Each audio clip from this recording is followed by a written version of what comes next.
Reel बनवताना मुंबईतली travel influencer Anvi कामदारचा खोल दरीत पडून मृत्यू.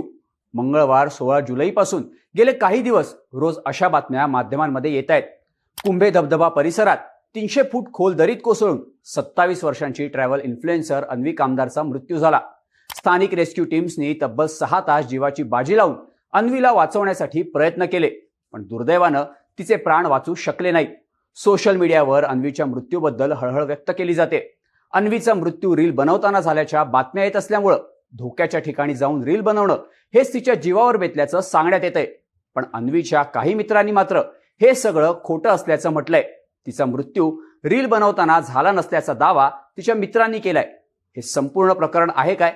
अन्वी कामदारला वाचवण्यासाठी रेस्क्यू टीमनं ऑपरेशन नेमकं कसं केलं आणि अन्वीच्या मित्रांचं तिच्या मृत्यूबद्दल नेमकं म्हणणं काय, त्याची माहिती सांगणारा हा व्हिडिओ.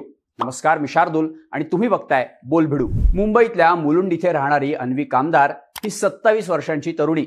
पेशानं सीए असलेली अन्वी डेलॉइट या मल्टीनॅशनल कंपनीत जॉब करायची, पण नोकरीसोबतच देशविदेशात फिरण्याची, तिथले वेगवेगळे स्पॉट एक्सप्लोर करायची तिला आवड होती. आणि याच आवडीतून ट्रॅव्हल इन्फ्लुएन्सर अशी तिची ओळख निर्माण झाली.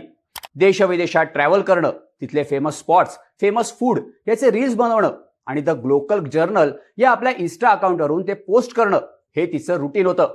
तिच्या रील्समुळे इन्स्टावर ती चांगलीच प्रसिद्ध झाली. इंस्टाग्रामवर साधारण 3 लाखांपर्यंत तिचे फॉलोअर्स होते. पण 16 जुलैला अन्वीसोबत जी घटना घडली ती सगळ्यांना सुन्न करणारी होती.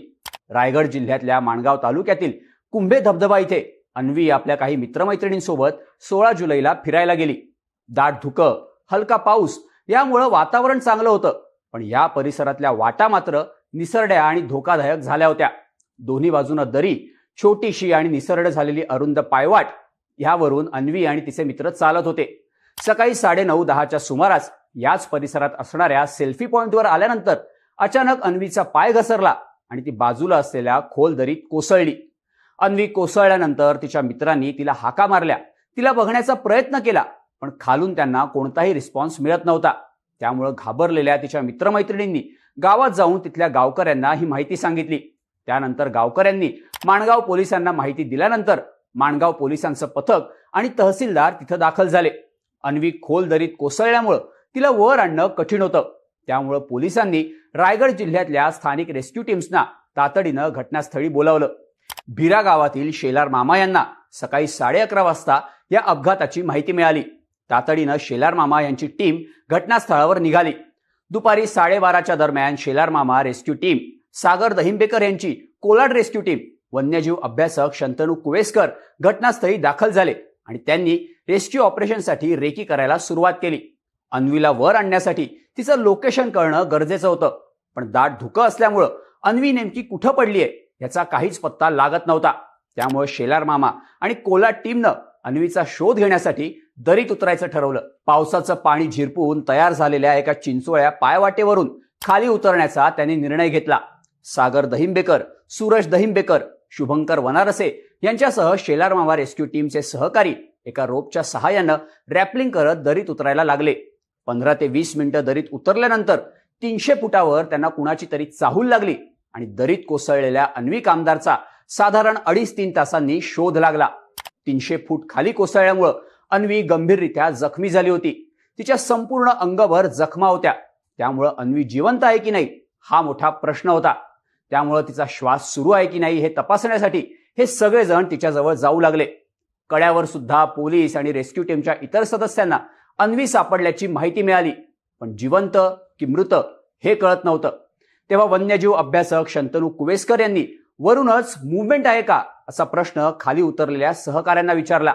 त्याचवेळी खाली उतरलेल्या रेस्क्युअर्सनी अन्वीला हाक मारली, तेव्हा तिच्या तोंडून कढण्याचा आवाज आला आणि तिची थोडीशी हालचाल झाली. खोल दरीत कोसळून 3 तास होऊनही अन्वीचा श्वास सुरू होता. त्यामुळे रेस्क्यू टीमनं तिचा जीव वाचवण्यासाठी आपल्या जीवाची बाजी लावण्याचं ठरवलं. या टीमनं तातडीनं आपल्याजवळ असलेल्या फोल्डिंग स्ट्रेचरमध्ये अन्वीला ठेवलं आणि तिला वर नेण्यासाठी त्यांचे प्रयत्न सुरू झाले. तिचं स्ट्रेचर रोपवर बांधलं आणि तिला पायवाटेवरून वर आणायला सुरुवात केली. सतत पडणाऱ्या पावसाचा जोर तोपर्यंत वाढला होता आणि पायवाटेवरून पडणाऱ्या पाण्याचा फोर्स वाढल्यामुळं या वाटेवरचे दगडही या रेस्क्युअर्सच्या अंगावर पडायला लागले. त्यामुळं अन्वीला वर आणण्यात रेस्क्यू टीमला मोठी अडचण येत होती. वरून सतत दगड कोसळत असल्यामुळं त्यांच्याही जीवाला धोका निर्माण झाला होता. पण त्याची पर्वा न करता अन्वीचा जीव वाचवण्यासाठी ते हळूहळू वर चढत राहिले. अन्वीला वर आणण्यासाठी त्यांच्याकडे असलेला रोप हा कमी पडत होता. त्यामुळे एका मोठ्या रोपची त्यांना गरज होती. वर असलेल्या शेलार मामा आणि त्यांची टीम रोप मिळवण्यासाठी धडपड करत होती. डोंगराळ भागातल्या आपत्कालीन मदतीसाठी 24 तास कार्यरत असलेल्या Maharashtra mountaineers rescue coordination centre म्हणजेच MMRCC च्या व्हॉट्सअप ग्रुपवर याची माहिती देण्यात आली.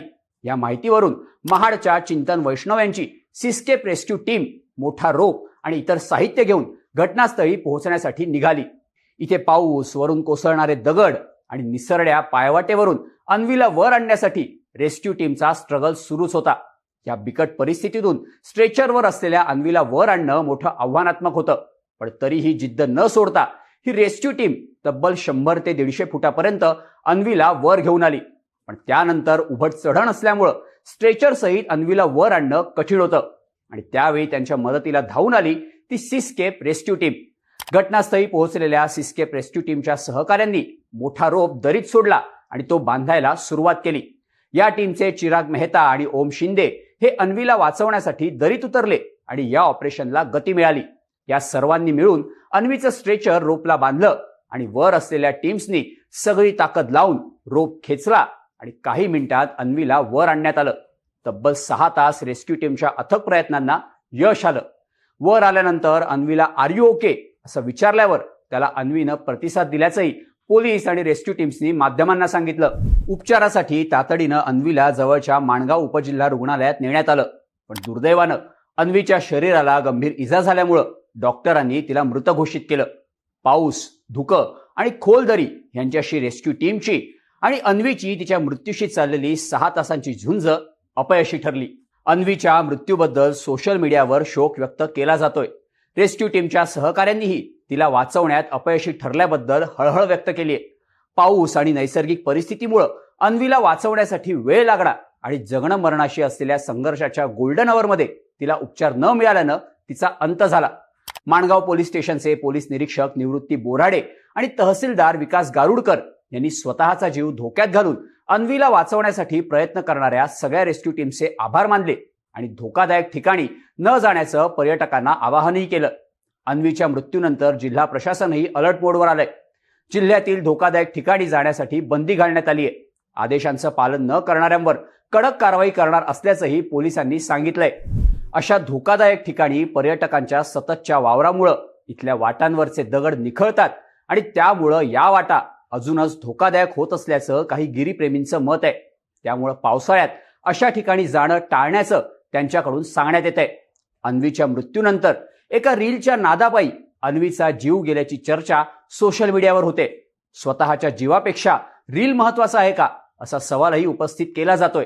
पण अन्वीच्या मित्रांनी मात्र अन्वीचा मृत्यू रील काढताना झाला नसल्याचं म्हटलंय. तिचा एक मित्र श्रवण राव यानं आपल्या इन्स्टा अकाउंटवरून अशाच एका पोस्टवर कमेंट करताना अन्वी जेव्हा खाली कोसळली तेव्हा तिच्या हातात फोनही नव्हता, त्यामुळं ती रील करताना खाली पडण्याचं सांगणं हे खोटं असल्याचं त्याचं म्हणणं आहे.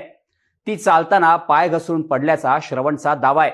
एखादी व्यक्ती कंटेंट क्रिएटर किंवा इन्फ्लुएन्सर आहे म्हणजे ती सगळं काही फक्त रीलसाठीच करते हा समज चुकीचा आहे. त्यामुळं ऐकीव गोष्टींवरून गैरसमज आणि अफवा पसरवू नका अशी पोस्ट श्रवण राव या अकाउंटवरून करण्यात आली आहे. त्यामुळं अन्वीच्या मृत्यूवरून अनेक प्रश्न उपस्थित होत आहेत. पण अवघ्या 27व्या वर्षी अन्वीला आपला जीव गमवावा लागला हे सत्य पचवणं अन्वीच्या कुटुंबियांना मात्र जड जात आहे.